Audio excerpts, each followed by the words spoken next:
Shalom Bapak Ibu Saudara terkasih. Tadi Pak Gembala Bapak Ibu Saudara, Pak Gembala udah memperkenalkan nama saya. Nama saya Daniel Ferdi, lebih sering dipanggil dengan Ferdi. Saya adalah gembala dari sebuah gereja di Surabaya. Nama gereja kita Worship Generation Church. Dan lebih mungkin dikenal sebagai Tidar Blessing, kurang lebih seperti itu. Saya punya 3 anak dan mereka semua bersekolah di Port. Istri saya 1, sementara masih di Surabaya, masih ada di Surabaya. Saya juga punya berkat lain, Tuhan mempercayakan saya jadi gini. Aslinya saya seorang pengusaha, tapi Tuhan percayakan saya untuk menjadi gembala. Nah, kira-kira seperti itu. Tadi saya tertarik banget dengan apa yang Bu Lucy bilang. We present our life, kita mempersembahkan tubuh kita untuk Tuhan.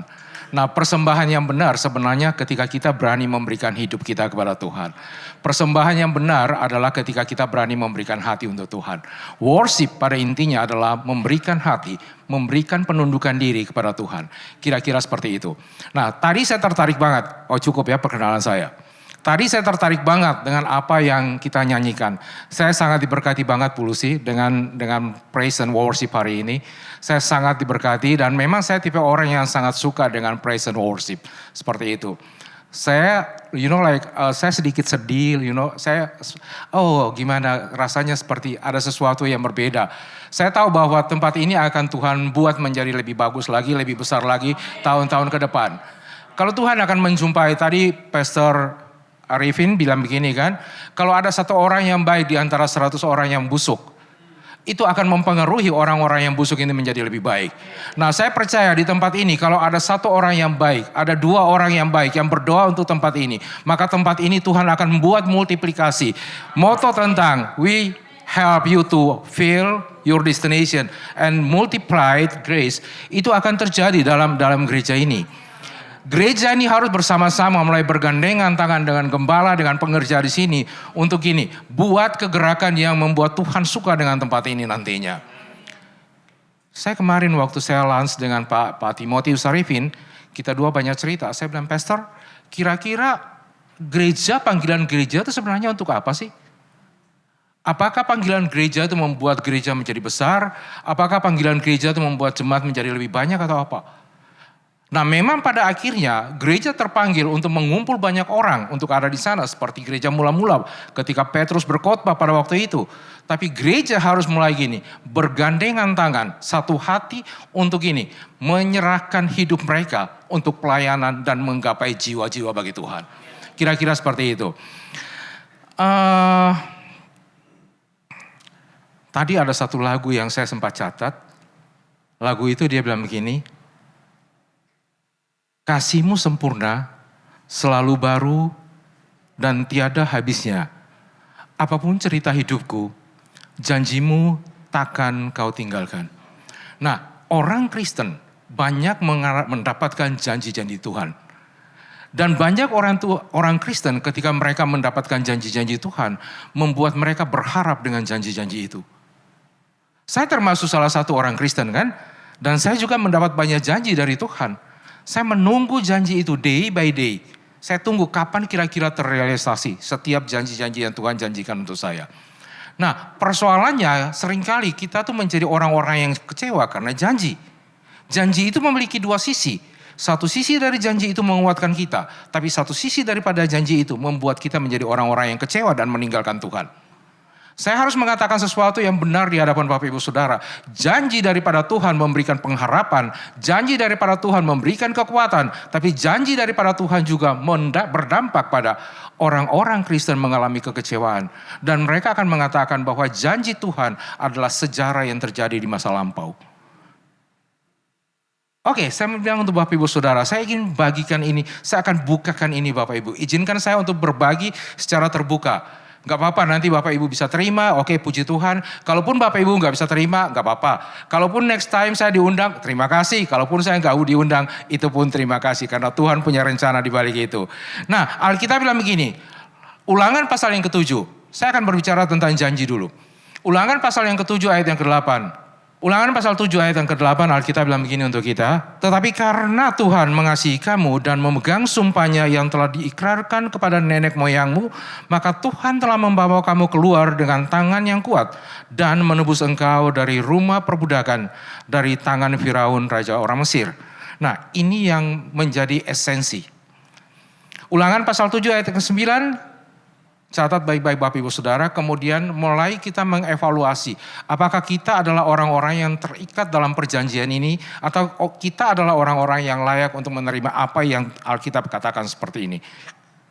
Sebab itu haruslah kau ketahui bahwa Tuhan Allahmu dialah Allah, Allah yang setia. Pertama, Allah yang setia, yang memegang perjanjian dan kasih setianya terhadap siapa? Orang-orang yang kasih kepadanya dan berpegang pada perintahnya sampai kepada beribu-ribu keturunan.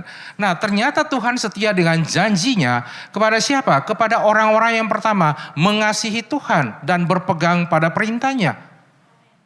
Ini bukan saya katakan. Nah, seringkali kan anak-anak Tuhan mulai menggampangkan apa yang Tuhan janjikan. Seolah-olah apa yang Tuhan janjikan adalah sesuatu yang Tuhan harus segera bayar. Dengan segala kondisi mereka tetap beranggapan dan mereka tetap menagih kepada Tuhan bahwa you have promised.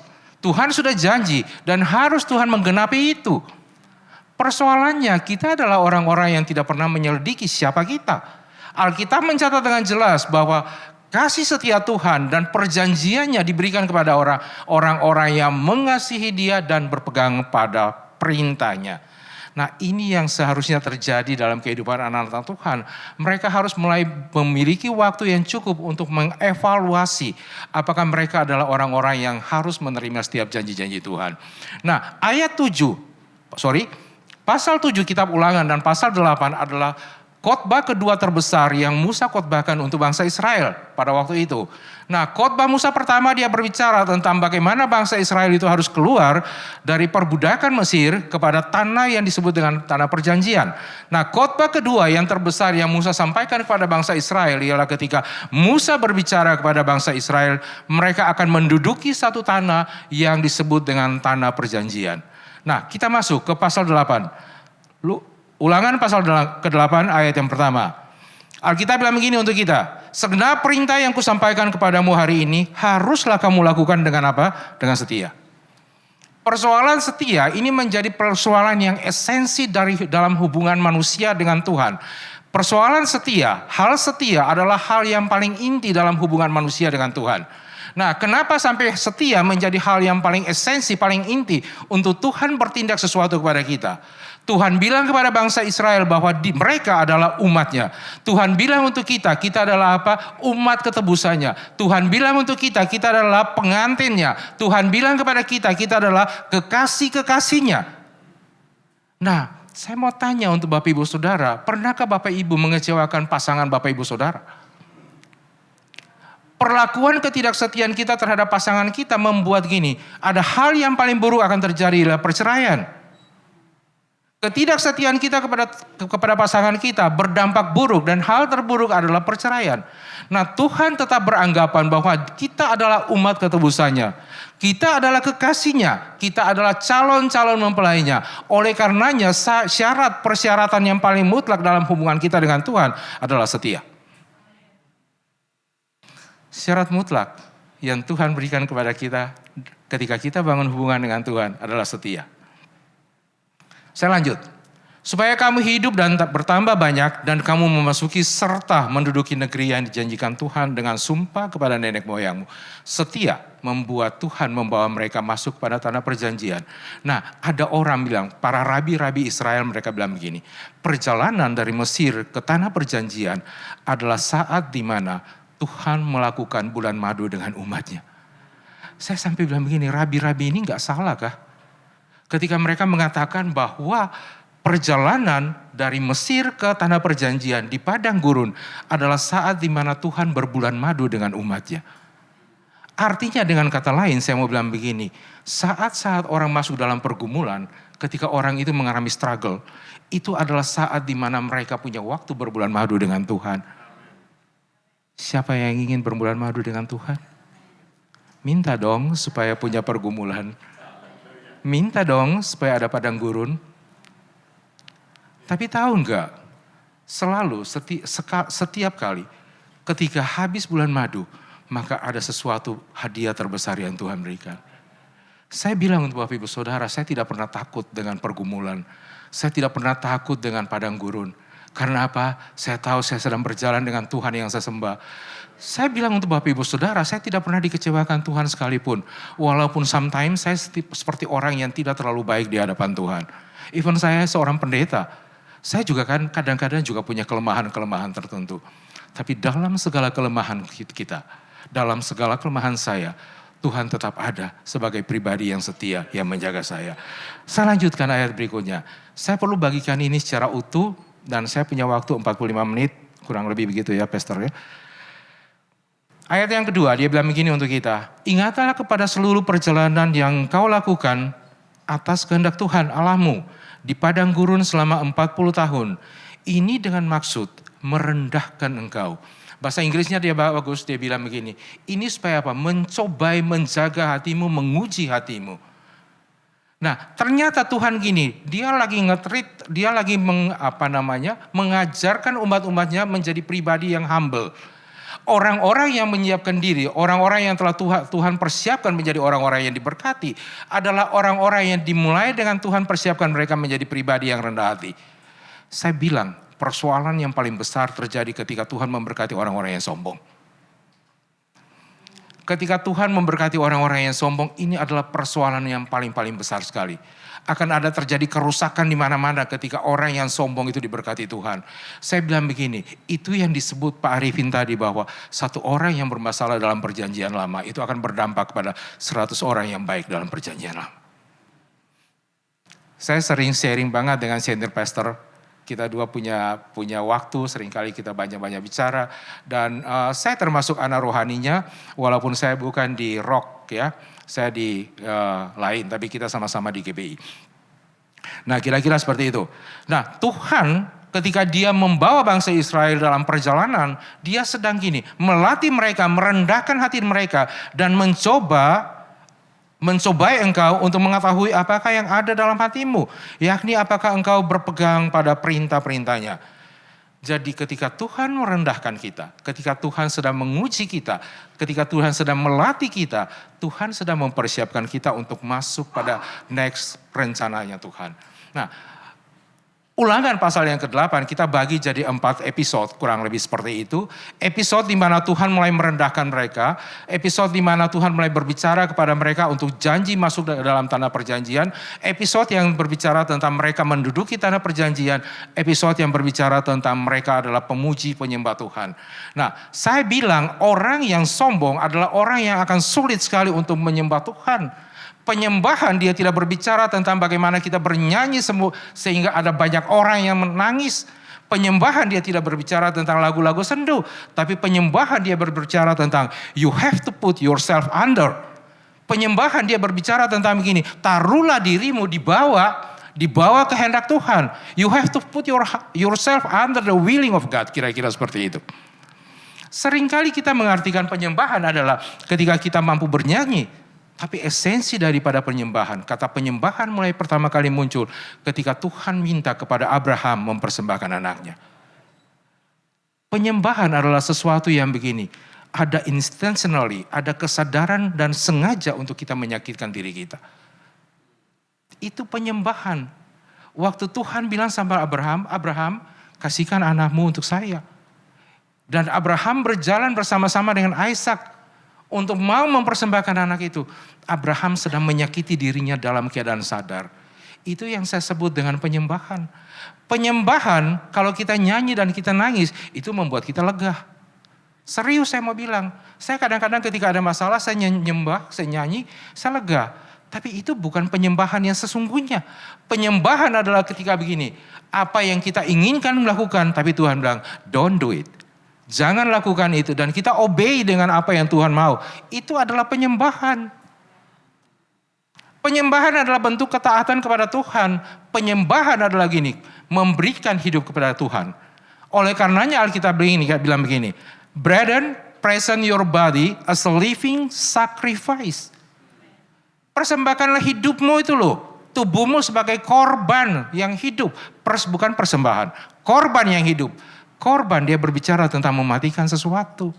Apa yang Tuhan butuhkan untuk kita. Untuk menduduki tanah perjanjian. Dimulai dari kita merendahkan diri. Dimulai dari gini. Menguji hati kita. Apakah kita akan muncul sebagai seorang penyembah. Tuhan gak tertarik kepada gereja yang besar tanpa penyembahan. Tuhan cari penyembah. Saya suka banget, serius Pak San, saya diberkati banget. Serius, Bu Lucy, apa yang Tuhan taruh dalam hidup Ibu, teruskan Bu. Perbaiki lagi, dan biarlah Tuhan yang beracara Bu ya. Jaga hati, jangan sombong. Sorry aku katakan itu ya. Oke, baik. Alkitab bilang begini untuk kita.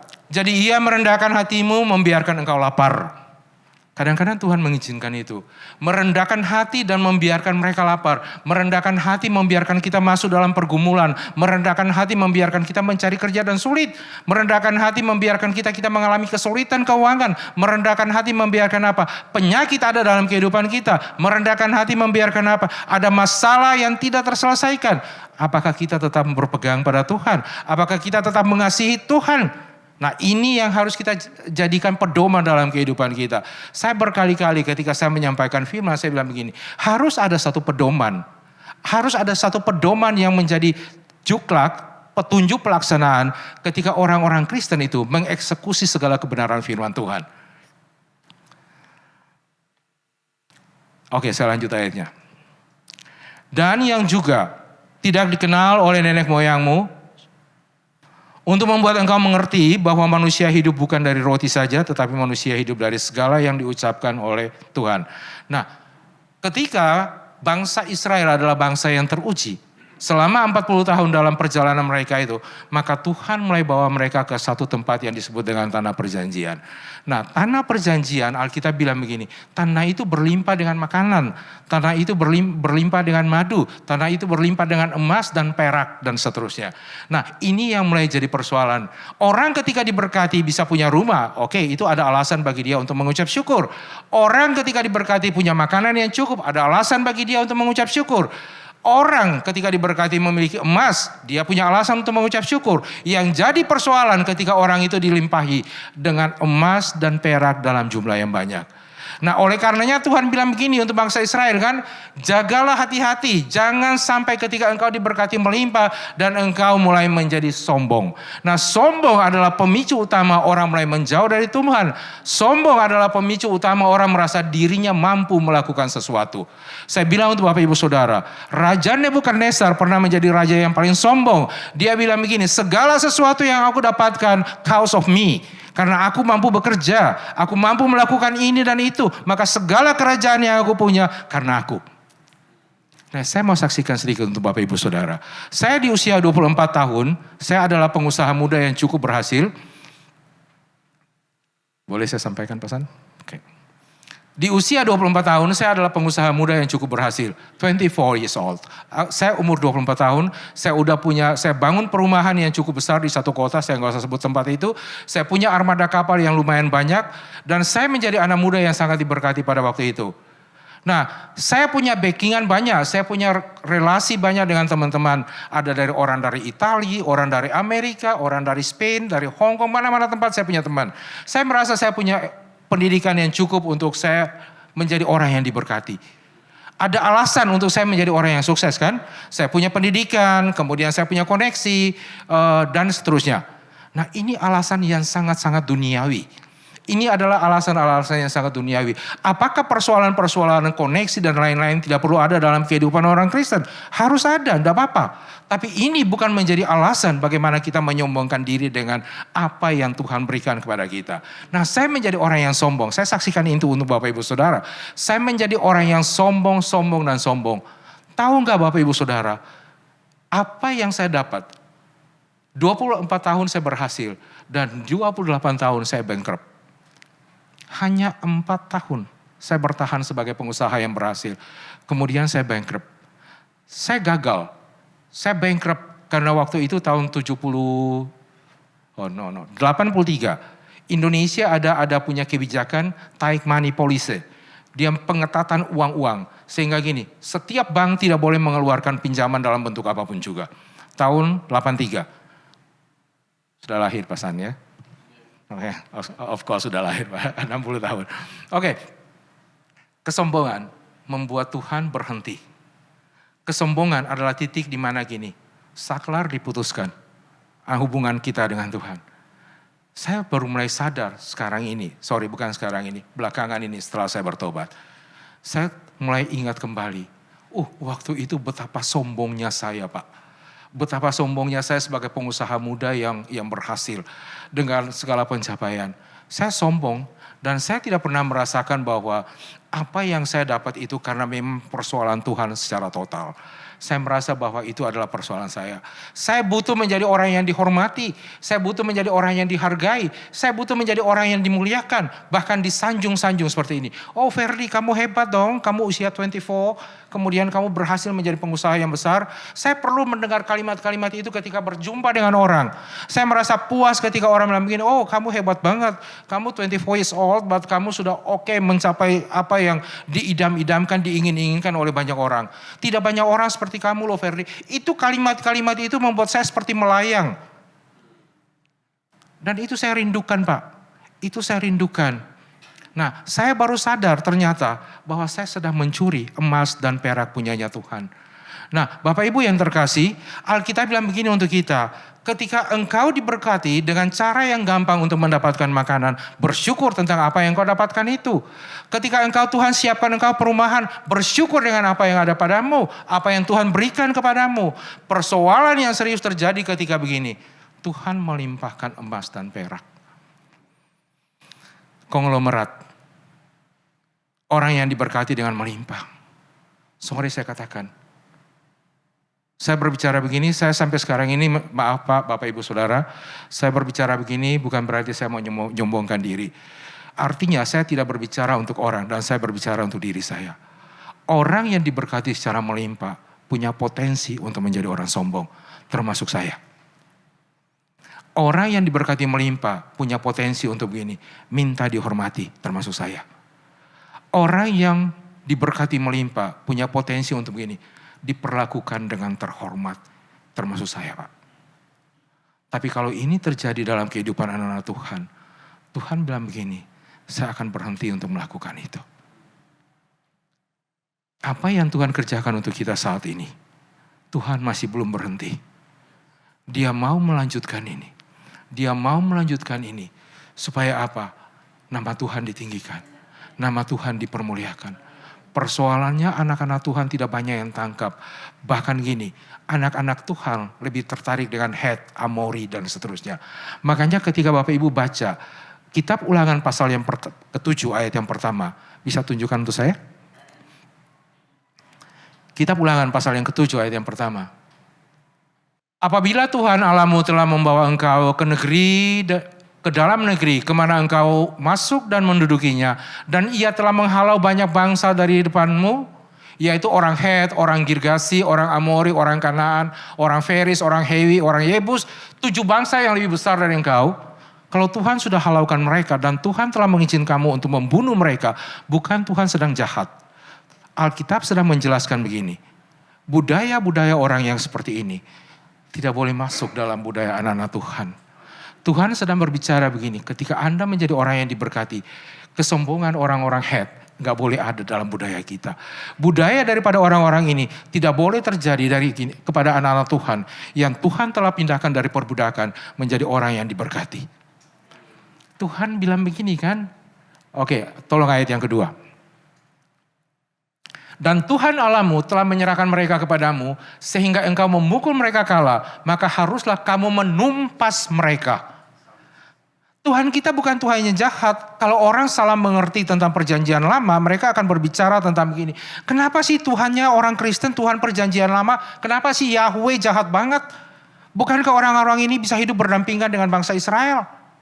Umat Tuhan, bukankah mereka telah mendudukan Kanaan sebelum bangsa Israel datang? Tapi Tuhan tidak mau anak-anak Tuhan terkamirkan. Karena Tuhan bilang begini, engkaulah umatku yang kudus. Milik kepunyaanku. Tuhan mau umatnya kudus. Oleh karenanya gini, the culture of budaya daripada head itu nggak boleh mengkamiri orang-orang anak-anak Tuhan. Saya bilang begini, kegagalan anak-anak Tuhan karena gini, mereka termakan dengan pola dunia. Mereka termakan menghidupi budaya dunia.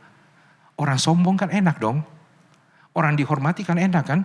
Kalau saya datang kemudian saya disambut pasan dan dipersilakan duduk di depan, wow keren banget. Terhormat banget kan. Kalau saya disanjung-sanjung, wow bapak keren banget, bapak gini dan gini. Bapak, oh itu membuat kita seperti melayang Pak. Saya di usia 24 sudah menjadi orang seperti itu. Setiap kali ada acara-acara perayaan 17 Agustus Pak, saya diundang. Gak seremonial seperti itu. Dan saya akan duduk satu baris di belakang para pejabat-pejabat. Umur 24, 25 dan sampai dengan 28 tahun.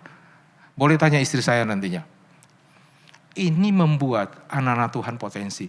Nah ketika kita menjadi orang-orang yang diberkati secara melimpah seperti itu. Alkitab bilang begini, jangan lupa Tuhan. Seringkali kita lupa Tuhan. Dan saya mengalami itu.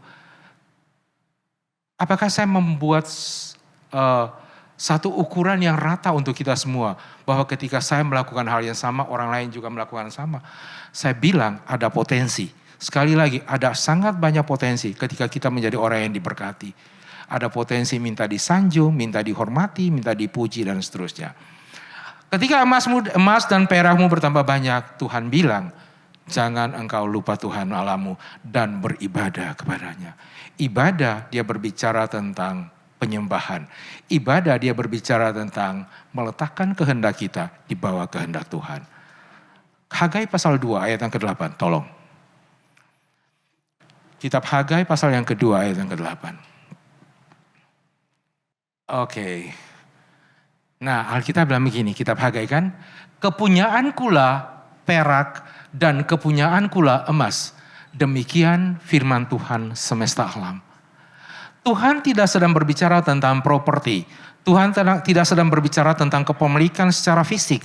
Tapi Tuhan sedang berbicara bahwa kemuliaan dan kehormatan hanyalah milik Tuhan. Oleh karenanya ketika kita diberkati emas dan perak secara fisik. Maka Tuhan bilang itu ambil. Diambil gak apa-apa. Saya mau logat Jawa sedikit, ambilan. Di sini banyak orang Jawa. Ya ambil aja, kalau saya berkati kamu emas dan perak banyak, ambil menjadi milikmu. Tapi ketahuilah bahwa kemuliaan dan kehormatan itu milikku. Kita nggak punya hak sedikit pun untuk mencuri kemuliaan dan kehormatan. Kita boleh punya emas banyak, kita boleh punya rumah yang bagus, kita boleh punya perak yang banyak. Tapi satu hal yang Tuhan bilang, jangan ambil kemuliaan dan kehormatan karena itu milikku. Orang bersosialisasi, bertemu. Saya menghormati Pak Woi, saya menghormati Pak San, saya mengerti Bu Lucy, dan semua yang ada ini saya hormati. Saya menghormati, itu sesuatu yang normal. Tetapi kita membangun hubungan, tetapi ketika kita membangun hubungan dengan mencari kehormatan, mencari penghormatan, maka kita sedang mencuri kemuliaannya Tuhan. Ketika hal ini terjadi, Tuhan akan berhenti untuk membangun hubungan lebih daripada dengan kita lagi. Satu hal yang saya sampaikan untuk Bapak Ibu Saudara, jadilah penyembah. Jadilah penyembah. Tuhan suka penyembah. Tadi yang kita lakukan di sini adalah bagian awal di mana Tuhan mulai tertarik. Lakukan lebih lagi sehingga Tuhan akan mau ada di tengah-tengah kita dan Tuhan akan beracara dalam kehidupan kita. Satu hal yang Tuhan suka daripada Abraham ialah begini, ketika dia berani mempersembahkan hidupnya. Bukan dengan kata-kata, tetapi dengan memberikan anaknya yang terkasih. Itu sesuatu yang sakit. Itu sesuatu yang sakit. Saya pernah punya pengalaman Bapak Ibu Saudara, ketika Tuhan suruh saya mengampuni orang, kerabat dekat saya, yang ngemplang uang $1 juta. Kurang lebih waktu itu 12 miliar rupiah. Tuhan suruh untuk saya, Ferdi, kamu sama istrimu harus melepaskan pengampunan. Saya bilang, Tuhan, bagaimana saya melakukan ini? Ini bukan 120 juta. Ini bukan $12.000. Ini $1 juta. Tuhan bilang, enggak. Kamu mau taat dengan saya atau kamu mau pakai pikiranmu? Oke, saya putuskan untuk harus taat dengan Tuhan. Saya bilang sampai istri saya, kita harus putuskan untuk mengampuni. Dan kita melepaskan pengampunan. Pagi-pagi jam 3:30, suami istri kita bergandengan tangan, kita nyanyi, kita nyembah. Dan kita harus melepas pengampunan. Itu enggak gampang. Tapi tahu enggak Bapak Ibu Saudara, sejak saat itu, 2006 sampai dengan saat ini, Tuhan tidak pernah berhenti untuk melakukan sesuatu dalam kehidupan keluarga kami. Saya saksikan sedikit Bapak Ibu Saudara. Saya orang Indonesia, pasti ya. Saya terlahir di satu kota yang kecil, paling ujung Indonesia. Saya gak pernah punya bayangan bahwa Tuhan akan mengerjakan hal-hal seperti ini. Tuhan bawa saya, mulai dari saya pindah dari kota kecil itu ke Surabaya. Yang ada dalam pikiran saya pada waktu itu ialah bagaimana saya bekerja dengan mendapatkan uang 5 juta, 10 juta satu bulan. Yang penting anak-anak bisa pakai, bisa ada nasi, bisa ada uang belanja, bisa nyokolahkan mereka. Dan itu, that's enough for me, itu cukup bagi saya waktu itu. Tapi Tuhan mengerjakan hal-hal yang lain. Tuhan mengerjakan hal-hal yang luar biasa banget. Dari waktu ke waktu, Tuhan mulai didik saya. Ada banyak pergumulan. Tadi saya bilang, pergumulan itu adalah apa? Honeymoon. Pergumulan, kesusahan, itu lapar dan seterusnya. Itu bulan madunya kita dengan Tuhan. Dan Tuhan setelah itu, Tuhan mulai mengerjakan. Saya dari satu rumah, Tuhan tambahkan 2 rumah, 3 rumah. Saya dari satu pabrik, Tuhan tambahkan 2 pabrik, 3 pabrik. Bahkan sampai sekarang sudah 4 pabrik. Itu yang saya bilang, Tuhan gak akan berhenti. Saya biasa bilang sama anak-anak saya, papanya kalian ini bukan hebat. Papanya kalian ini nothing. Papa bisa seperti ini, semua karena Tuhan. Saya bilang sama mereka, jaga hati kalian, jangan menjadi orang yang sombong. Bisa berdamai dengan segala orang, itu jauh lebih baik. Kemarin saya sempat share dengan Pak San. Saya bilang begini kan, saya sharing dengan anak-anak saya bilang begini. Kalau kita bisa berdamai dengan 1000 orang, kenapa kita harus bermusuhan dengan 1 orang? Kalau kita bisa berdamai dengan 100.000 orang, kenapa kita harus bermusuhan dengan 1 orang? 1 orang musuh terlalu banyak, 100.000 teman masih kurang. Kita akan menjadi berkat bagi bangsa-bangsa. Satu hal yang Tuhan suka, ketika kita adalah orang yang suka berjaga-jaga. Alkitab bilang begini, orang yang berjaga-jaga ketika tuannya datang, dia akan mengambil tali dan mengikat pinggangnya. Tahu artinya? Ketika tuannya mengikat pinggang untuk kita. Ketika saya adalah tuan dan ketika saya datang menjumpai hamba-hamba yang bekerja untuk saya dan saya mendapat mereka sedang berjaga-jaga, maka saya akan ambil tali dan mengikat pinggang saya. Artinya saya sedang berbicara untuk hamba-hamba saya. Saya akan melayani kamu dengan lebih baik. Ketika Tuhan Yesus mengambil sehelai kain lenan dan mengikat pinggangnya, next yang Tuhan Yesus buat adalah apa? Dia ngambil air di tempayan, kemudian Tuhan mulai menyucikan kaki murid-muridnya. Tuhan telah siapkan tali. Bukan mengikat kita, tapi Tuhan sedang menyiapkan tali untuk berjumpa dengan para hamba-hambanya, anak-anaknya. Apakah mereka dijumpai sebagai orang-orang yang sedang berjaga-jaga? Ketika Tuhan menjumpai kita sebagai pribadi yang sedang berjaga-jaga, maka saat itu Tuhan akan mengikat pinggangnya dan dia akan mengerjakan apa yang harus Tuhan kerjakan untuk kita. Alkitab bilang begini kan, Tuhan akan berperang ganti kita. Itu hanya akan terjadi ketika kita dijumpai sebagai pribadi yang berjaga-jaga. Tuhan Yesus memberkati kita. Amin.